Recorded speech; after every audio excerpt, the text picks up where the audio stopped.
Arkadaşlar bugün sizlerle beraber benzinim bitene kadar bakalım benzinim bitecek mi bitmeyecek mi yarış yapacağız. Eğer benzinim bitmezse ben varırsam abone olacaksınız. Söz mü? Yemin edin. Yemin edin. Bir de bir yere çarparsam abone olmayın ama çarpmazsam abone olun. Ben sonra paylaşamayacağım.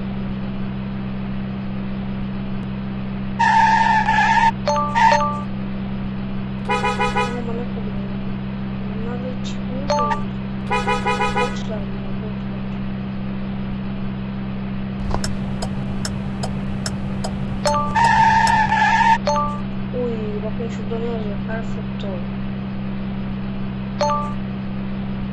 Yani çok iyi üstüm. Aa kazandım.